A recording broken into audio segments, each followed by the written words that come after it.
I'm Sonya, a personal brand and style coach. My journey began in the corporate world and through lived experiences has led me where I am today. I've walked in those uncomfortable shoes, faced the same challenges, and questioned my path to professional success while simultaneously navigating my personal style journey and the challenges that each decade brings. I wholeheartedly believe in the fusion of personal brand and style strategy. My mission here is to provide you with practical, actionable strategies and lived experiences to help you unlock your next level of success through the power of personal brand and style. Let's get started. Welcome to another episode of the Style and Strategy podcast. I hope you've been enjoying the episodes to date. And if you have, let me know, because I don't know if you are or not. It would be wonderful if you want to leave me a review or even just drop me a note and let me know what is resonating for you so I can provide more content around the things that are important to you. Anyway, today I wanted to touch on, I had a bit of an email conversation with a potential client this week, and I thought it was a really good topic to chat to you around in the podcast. And so the potential client that I was chatting to actually said, and this is verbatim, the trouble I have is that I have a whole cupboard of clothes that I never get to wear anymore because I just don't leave the house as much. Working from home means I don't get dressed up anymore. And I read this and I felt really, really sad because what has happened, especially post COVID, is we've got back this slight balance in this work life or home life balance in our lives, which has been really fantastic. However, what has then played out, and again, this is just my perspective that I have seen, is that we've then gone, well, I'm not going to see anyone. I'm not going to be doing anything. So I might as well just stay in my leggings or maybe my PJs down the bottom, if I've got to do some meetings, or maybe I'm not even doing meetings. So I'm just behind the desk and I might be popping out to the shops, etc.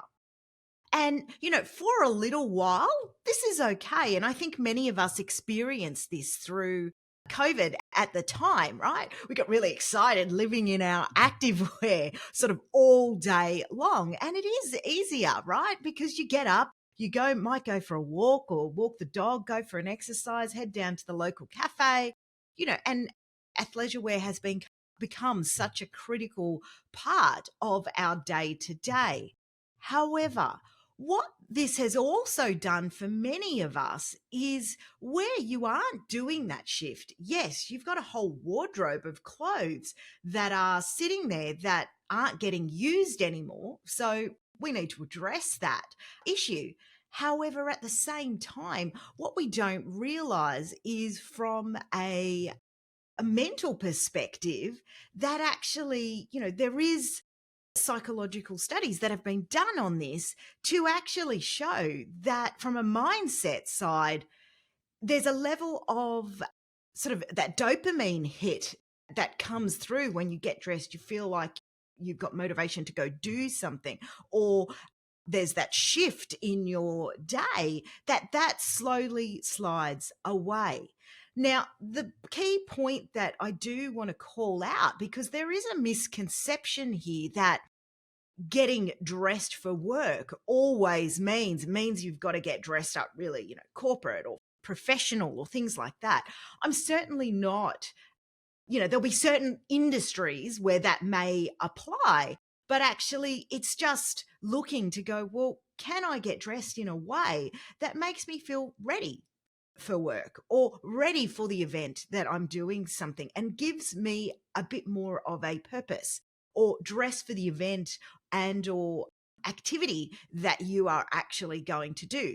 So here's why, a couple of reasons why dressing up casually for, remote work matters. So as I said, look, it can actually help to boost your productivity and mindset. even if you're going from your leggings to, leggings or PJs to a casual dress, can actually enhance that productivity by setting that mental boundary between relaxation and now I'm ready to do some work. So even that third space in between of, having that shower, getting yourself set up for the day can help mentally prepare you for that. So you start to do that transition. Two, it helps just push your confidence level. So if you opt for, let's say, a casual yet put together outfit, it can still help with that transition and boost confidence. Because when you feel good about how you look, it can then reflect in your work and your interactions, even if it is being done virtually, or maybe you are just heading down the shops for a coffee pickup. Because when you get dressed, it's not about getting dressed for other people. You're doing it for yourself. And then also it's about, well, what is your personal brand? And you know that I talk about this a fair amount, but what is the image that you want to portray? What's important to you? And so ensuring that your clear messaging and that consistent, look and feel, etc., is all balanced together with what it is that you're trying to demonstrate, whether that is virtually or face to face. And then also think about the fact that it can actually support routine and structure. So getting dressed as if you were going to maybe into the office, even if that means smart casual, helps to maintain a bit of a routine for you. And sometimes that structure can be really critical for those who maybe struggle with the flexibility of remote working. And it can provide, a sense of a normal day and that structure around discipline, especially where you find that you might need a bit of structure around your day. So, what are some of the things that you could potentially consider if you are working from home to help you get on this track? So, one could be, setting what is your casual dress code for at home? What does casual mean to you that it actually makes you feel great? It could be a nice smart top, a pair of jeans, comfortable trousers. It could be, a nice shirt. It could still be in your slippers and your runners, but, what is that going to look like for you? You might want to think about planning your outfits. So, just as you might prepare for a week in the office, plan your remote outfits. What have you got on? What are you planning to work on over those few days that you're sitting down at your work from home desk? Maybe you've structured your week in a way that, a particular day is this is the day that I'm going to do all video calls, or this is the day that actually it's all project based work and I'm actually just going to be behind the laptop. So, what does that look like? And then, finally, it's about looking at the versatility of your wardrobe. So have a look at those pieces that you've got in that wardrobe that aren't serving you anymore. Can you, one, think about, can I start to incorporate this with some casual pieces or not?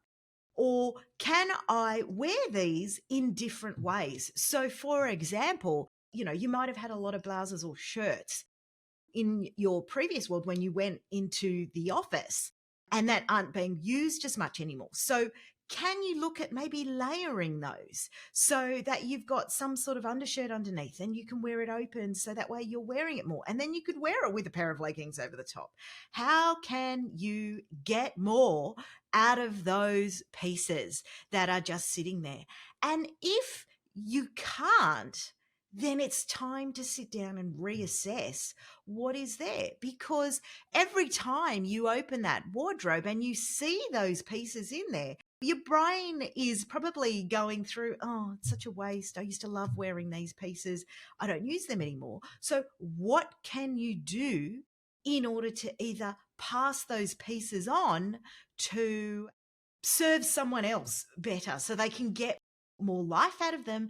And so then perhaps you can look at investing in adjusting to your new lifestyle. I can't tell you the number of clients that I've worked with where they've had this corner of their wardrobe, whether that's office pieces or whether that's casual, and they're now starting to go in the office more, that it's that same element. And it's so important to be able to consider, what does your lifestyle look like today? And how can you maximize? Because without you realizing it, it's actually impacting how you feel about yourself, and how you feel about the pieces in your wardrobe, whether you're thinking, oh, it's such a waste of money that these are there. It's making me harder. It's making it harder for me to get dressed in the morning, and that's why I rotate those same pieces over and over again. You've got a real opportunity to change and consider, how can you do things differently. Now, if you are thinking, oh my goodness, this is me, and I need to put on my to-do list to actually change things up a little bit, well, I invite you to my free masterclass. And so that is being held this week and next week. And I will be covering the 3 critical strategies that you need to be aware of to get more out of your existing wardrobe without having to max out your time or budget. So I would love to see you there. So come and join me. If you need the details, just check the show notes below and jump on and register and save your seat. I'd love to see you live, because I do have a very special gift for those of you who, take the time up and tune in live. And that will be a strategic shopping checklist for you that you will need every time you walk out the door as well. I hope you've enjoyed this episode, and let me know how you go. Thank you so much for being part of this inspiring episode. If you found value in today's discussion, please don't keep it a secret. Share it with a friend on social media, tag me at Your Style Collective, and leave a review. Your support means the world. Join me again next week for another empowering episode of Style and Strategy, the leadership series. Thanks so much for tuning in. And remember, you're already taking that first step towards your transformation journey. See you next time.